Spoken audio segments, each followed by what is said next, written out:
Sir அப்படியே madam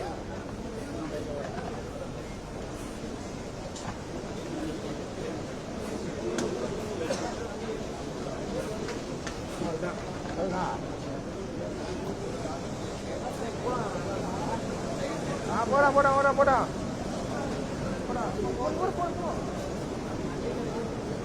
அண்மை செய்தி. தலைமை செயலகத்தில் அமைச்சர் ஆனந்துடன் பாமக தலைவர் அன்புமணி சந்திப்பு. மேகதாது அணை விவகாரம் குறித்து முறையீடு அளிப்பதாக தகவல். அமைச்சர் ஆனந்துடன் பாமக தலைவர் அன்புமணி சந்திப்பு என தகவல் வெளியாகியுள்ளது. மேகதாது அணை விவகாரம் குறித்து தலைமை செயலகத்தில் அமைச்சருடன் அன்புமணி சந்திப்பு மேற்கொள்ள உள்ளார். தலைமை செயலக வளாகத்திற்கு வந்து அன்புமணியை வரவேற்றார் அமைச்சர் புசி ஆனந்த்.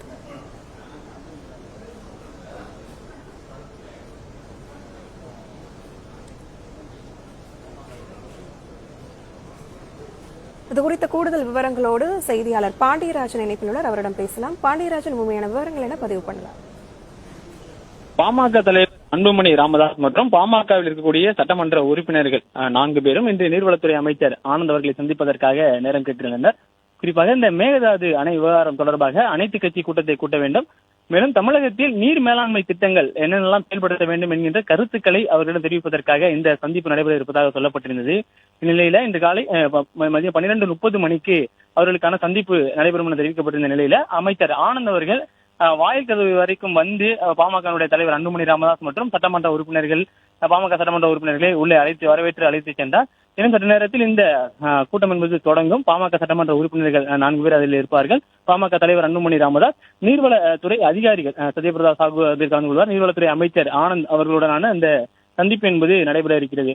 குறிப்பாக தமிழகத்தில் ஆறுகளினுடைய இணைப்பு, மேலும் நீர் மேலாண்மை திட்டங்கள் அவற்றையெல்லாம் குறித்து பாமக தரப்பிலிருந்து பாமக தலைவர் அன்புமணி ராமதாஸ் நீர்வளத்துறை அமைச்சரிடம் எடுத்து சொல்ல இருக்கிறார். இது தொடர்பாக சாத்தியக்கூறுகளை ஆராய்வதற்காகவும் இந்த திட்டங்கள் தொடர்பான கருத்துக்களை புரிந்து கொள்வதற்காகவும் நீர்வளத்துறை அதிகாரிகள் அந்த கூட்டத்திலே கலந்து கொள்வதாக இருப்பதாகவும் சொல்லப்பட்டிருக்கிறது.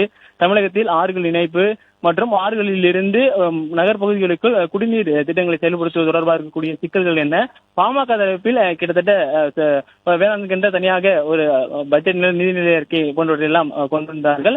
அதே போலதான் நீர் மேலாண்மை திட்டங்கள் குறித்தும் பல்வேறு கருத்துக்களை அவர்கள் தெரிவித்து வந்தார்கள். அது தொடர்பாக அரசு அனுமதித்தால், அரசு தங்களுடைய கோரிக்கைகளை ஏற்றால், தங்களிடம் இருக்கக்கூடிய திட்டங்களையும் நீர் மேலாண்மை தொடர்பாக தங்களுடைய கருத்துக்களையும் தங்களுடைய அறிவுரைகளையும் வழங்குவதற்கு தயாராக இருப்பதாக பாமக தலைவர் அன்புமணி ராமதாஸ் கடந்த காலங்களில் எல்லாம் சொல்லியிருந்தார். தற்போது இந்த முதல் முறையாக நீர் மேலாண்மை திட்டங்கள் குறித்து அரசுக்கு அவருடைய கருத்துக்களை, பாமக தரப்பில் இருக்கக்கூடிய அந்த கருத்துக்களை தெரிவிப்பதற்கான ஒரு வாய்ப்பாகவே இது பார்க்கப்படுகிறது. இந்த கூட்டம் என்பது தற்போது தொடங்க இருக்கிறது. பாமக தரப்பில் தமிழகத்தில் செயல்படுத்தப்பட வேண்டிய நீர் மேலாண்மை திட்டங்கள் எல்லாம் குறித்து அவர்கள் பேச இருக்கிறார்கள். அவர்களுடைய கருத்துக்களையும் அவர்களுடைய அறிவுரைகளையும் அரசு தொடர்பாக இருக்கக்கூடிய அதிகாரிகள் மற்றும் அமைச்சர் முன்னிலையில் தெரிவிக்க இருக்கிறார்கள். காவிரியில் இருந்து குடிநீரை எடுத்து தருமபுரி மாவட்டத்திற்கு பயன்படுத்துவது உள்ளிட்ட எல்லாம் இதில் இருக்கும் என சொல்லப்பட்டிருக்கிறது. குறிப்பாக காவிரி ஆறு அந்த பகுதியில் பாய்ந்தாலும் தருமபுரி மாவட்டத்திற்கு அதிலிருந்து ஒரு சொட்டு தண்ணீர் கூட குடிநீருக்காக பயன்படுத்த முடியாது, அவர்கள் வேளாண்மைக்கு பயன்படுத்த முடியாது. அங்கு செல்லக்கூடிய ஆறினுடைய அந்த என்பது மக்கள் செய்யக்கூடிய பகுதியை விட தாழ்வான பகுதியாக இருக்கிறது. அங்கிருந்து தண்ணீரை எடுத்து விவசாயத்திற்கு பயன்படுத்த முடியாத சூழல், குடிநீருக்கு பயன்படுத்த முடியாத சூழல் எல்லாம் இருக்கிறது. அவற்றிற்கான திட்டங்கள், தமிழகத்தில் செயல்படுத்த வேண்டிய நீர் மேலாண்மை திட்டங்கள் குறித்து தற்போது இந்த சந்திப்பில் அவர்கள் பேசியிருப்பதாக சொல்லப்பட்டிருக்கிறது. கடந்த முறை முதலமைச்சரை பாமக தலைவர் அன்புமணி ராமதாஸ் அவர்கள் சந்தித்திருந்தார்கள். மேகதாது அணை விவகாரம் தொடர்பாக பாமக தரப்பில் ஒரு அனைத்து கட்சி கூட்டம் மற்றும் அனைத்து சமுதாய சங்கங்கள் தொடர்பான ஒரு கூட்டம் என்பதும் கூட்டப்பட்டிருந்தது. அந்த கூட்டத்தில் ஒருமனதாக முடிவெடுக்கப்பட்டது. அவற்றை குறித்து தமிழ்நாடு முதலமைச்சர் அவர்கள் சந்தித்தார்கள். அந்த சந்திப்பின் போது நீர் மேலாண்மை திட்டங்கள் குறித்து தமிழ்நாடு முதலமைச்சரிடம் பாமக தலைவர் அன்புமணி ராமதாஸ் அவர்கள் தெரிவித்ததாக தகவல் தெரிவிக்கப்பட்டிருந்தது. அதன் பிறகுதான் நீர்வளத்துறை அமைச்சரை நேரடியாக சந்தித்து நீர்வளத்துறை அதிகாரிகள் முன்னிலையில பாமக தரப்பில் நீர்வள மேலாண்மை குறித்து அவர்களுடைய திட்டங்கள் என்னவாக இருக்கிறது, இந்த திட்டங்கள் எல்லாம் செயல்படுத்துவதற்கான சாத்தியக்கூறுகள் என்ன இருக்கிறது என்பதெல்லாம் அவர்கள் ஒரு மாற்றமா நான் பார்க்கிறேன். 60 ஆண்டுகளுக்கு பிறகு ஒரு பெரிய மாற்றம் என்னன்னா, எதிர்கட்சிகளையும் இது போன்று அழைத்து, மரியாதை கொடுத்து அழைத்து, ஒரு ஆலோசனைகள் யோசனைகள் எல்லாம் கேட்டு அதற்கு நடவடிக்கை எடுக்கின்ற வகையில இந்த அரசு இருக்கு. அதுக்கு பாராட்டலாம். நன்றி.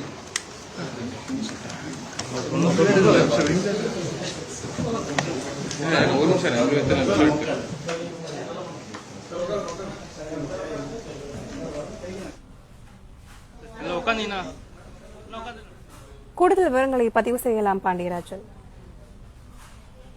கடந்த காலங்களில் பாமகவினுடைய அந்த வேளாண் பட்ஜெட் என்பது நிதிநிலை அறிக்கை என்கின்ற வேலை அவர்கள் வேளாண்கான தனி ஒரு பட்ஜெட்டை கொண்டு வந்தார்கள். அதையும் அவர்கள் வெளிப்படுத்தினார்கள். வேளாண்கான தனி பட்ஜெட், அதுவும் நிழல் அறிக்கை போல செயல்படுத்துவார்கள். அரசு அவர்கள் சொல்லக்கூடிய அந்த அறிக்கையை ஏற்க வேண்டும். தமிழகத்தில் இருக்கக்கூடிய அந்த பிரச்சனைகள் என்னவா இருக்கிறது, அதை நடைமுறைப்படுத்தக்கூடிய சிக்கல்கள் என்னவா இருக்கிறது, மாற்று திட்டங்கள் எதனை செயல்படுத்த வேண்டும் என்கின்ற வகையிலே பாமக சார்பில் சில பரிந்துரைகள் வழங்கப்படும்.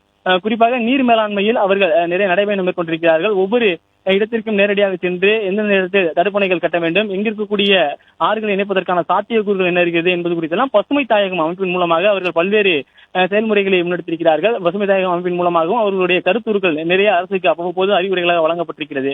அதே நேரத்தில் இந்த புதிய ஆட்சி வந்ததன் பிறகாக தமிழ்நாடு முதலமைச்சரை பாமக தலைவர் அன்புமணி ராமதாஸ் அவர்கள் சந்தித்திருந்தார்கள். மேகதாது அணை கட்டினால் தமிழகத்தில் இருக்கக்கூடிய அந்த டெல்டா மாவட்டங்களை தவிர்த்து மற்ற விவசாயம் வேளாண் சார்ந்து மட்டுமே பேசப்படுகிறது. ஆனால் வேளாண்மை பாதிப்பது மட்டுமல்லாமல் குடிநீர் பற்றாக்குறை ஏற்படும். தமிழகத்தில் இருக்கக்கூடிய கிட்டத்தட்ட 12 மாநகராட்சிகளுக்கு மேலாக அந்த குடிநீர் பற்றாக்குறை ஏற்படுவதற்கான வாய்ப்பு இருப்பதாகவும் அன்புமணி ராமதாஸ் அவர்களுடைய கருத்தை முன்வைத்திருந்தார். பிலிகுண்டுலுவில் இருந்து 4 நாட்கள் நடைபயணம் மேற்கொண்டு தருமபுரி வரைக்கும் அவருடைய நடைபயணம் என்பது திட்டமிடப்பட்டிருந்தது. மேலும் இந்த கர்நாடகாவை மேகதாதுவில் அணை கட்டுவதற்கான அந்த அனுமதி கிடைத்துவிட்டால், அவர்கள் அந்த அணையை கட்டிவிட்டால் தமிழகத்தில் ஏற்படக்கூடிய அந்த பிரச்சனைகள் குறித்தான அந்த விழிப்புணர்வு காணொலிகளையும் விழிப்புணர்வு பிரச்சாரத்தையும் அன்புமணி ராமதாஸ் அவர்கள் முன்னெடுத்திருந்தார்கள். தற்போது நீர்வளத்துறை அமைச்சர் ஆனந்த் அவர்களை சந்தித்து அரசு சார்பில் அனைத்து கட்சி கூட்டத்தை கூட்ட வேண்டும், மேகதாதுவில் அணை கட்டுவது தொடர்பாக அந்த கூட்டம் என்பது இருக்க வேண்டும் என்கின்ற வகையில தற்போது இந்த சந்திப்பு என்பது இருப்பதற்கான அந்த முதன்மை கருப்பொருளாக இருந்தாலும், தமிழகத்தில் செயல்படுத்தப்பட வேண்டிய நீர் மேலாண்மை திட்டங்கள் என்ன, எந்த மாதிரியான நீர் மேலாண்மை திட்டங்கள் தற்போது இருக்கிறது, அதில் எது பயனுள்ளதாக இருக்கிறது, பயனற்றதாக இருக்கிறது என்பது குறித்தெல்லாம் பாமகவினுடைய தரப்பில் அவர்களுடைய கருத்து என்னவாக இருக்கிறது என்பது குறித்தெல்லாம் அமைச்சரிடமும் அதிகாரியிடமும் பாமக சார்பில் தெரிவிக்கப்பட இருப்பதாக சொல்லப்பட்டிருக்கிறது. குறிப்பாக இன்று 12:30 மணிக்கு இந்த நிகழ்வு தொடங்கும் என சொல்லப்பட்ட நிலையில பாமக தலைவர் அவர்களை வாசல் வரை வந்து அமைச்சர் ஆனந்த் அவர்கள் அவருடைய அறைக்கு அழைத்து சென்றிருக்கிறார். நீர்வளத்துறை அதிகாரிகளும் இந்த சந்திப்பில் உடன் இருப்பதாக சொல்லப்பட்டிருக்கிறது. தமிழ்நாட்டில் வருங்காலங்களில் எந்த மாதிரியான நீர் மேலாண்மை திட்டங்களை செயல்படுத்த வேண்டும் என்கின்ற வகையில பாமக தரப்பில் சில கருத்துக்கள் முன்மொழியப்பட இருக்கிறது. அந்த கருத்துக்கள் சாத்தியக்கூறுகள் எல்லாம் ஆராய்ந்து அவரை செயல்படுத்துவதற்கான வாய்ப்பு இருப்பதாகவும் சொல்லப்படுகிறது.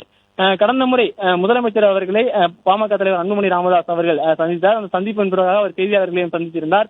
முதலமைச்சர் விஜய் அவர்கள் தாங்கள் சொல்லக்கூடிய அந்த கருத்துக்களை முழுமையாக உள்வாங்கிக் கொள்ளக்கூடிய ஒரு நபராக இருக்கிறார். யாருடைய கருத்துக்கள் ஆக்கப்பூர்வமாக இருந்தாலும் அதனை ஏற்றுக்கொள்ளக்கூடிய பக்குவத்தன்மையோடு இருக்கிறார் என்கின்ற வகையிலும் அன்புமணி ராமதாஸ் அவர்கள் முதலமைச்சர் விஜய் அவர்கள் பற்றி தெரிவித்திருந்தார். அமைச்சர் ஆனந்த் மற்றும் பாமக தலைவர் அன்புமணி இடையேயான சந்திப்பு குறித்தான விவரங்களுக்கு நன்றி பாண்டியராஜன். செய்திகளை தொடர்ந்து பார்க்கலாம். ஒரு சிறிய இடைவேளைக்கு பிறகு தொடர்ந்து இணைந்திருங்கள்.